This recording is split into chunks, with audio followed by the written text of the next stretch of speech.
Vi vil nu bevise Pythagoras' sætning. Pythagoras' sætning er gældende ved retvinklede trekanter. A i anden plus B i anden er lige med C i anden. Vi har startet med at tegne et rødt kvadrat, og inde i det røde kvadrat har vi tegnet en firkantet kvadrat. Det firkantede kvadrat skal påvise 4 kongruente trekanter. Sidelængderne på det røde kvadrat kalder vi for A plus B. I det blå kvadrat kalder vi sidelængderne for C.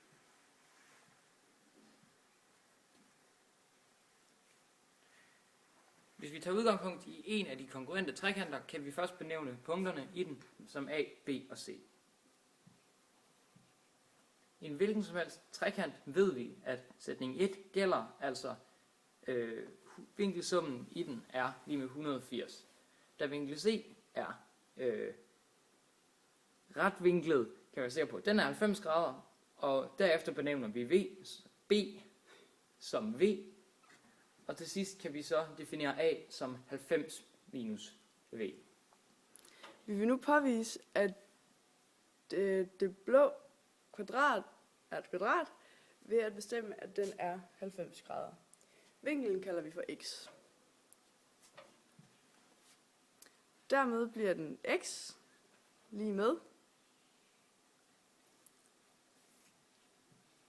Og vi ved, at de 4 er kongruente og har samme vinkler, så den hedder 180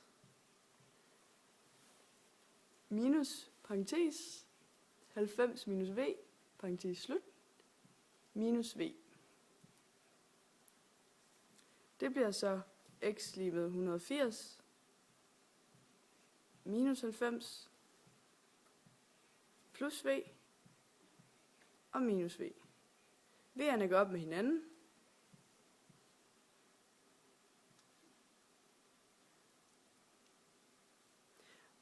Og den kommer til at hedde x lige med 90.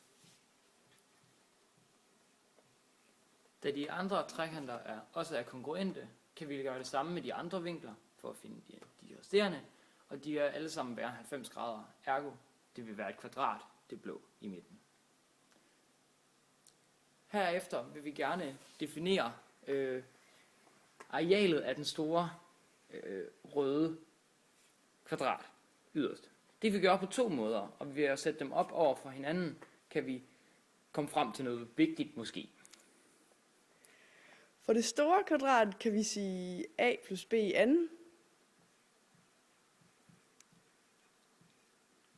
Og for det blå kvadrat kan vi sige c i anden.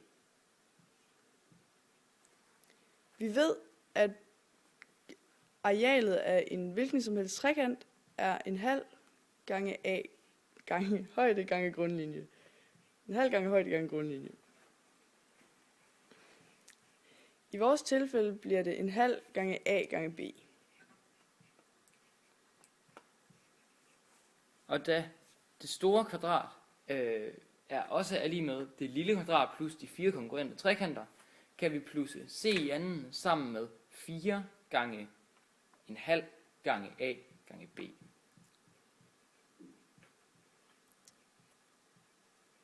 Og en halv gange a gange b er en parentes.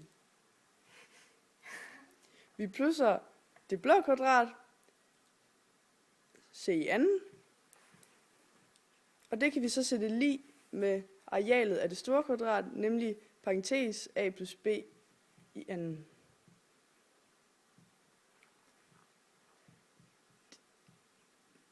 De kan så sættes lig hinanden. C i anden plus 4, c i anden plus 4 gange en halv gange a plus b. Som er inde i en parentes.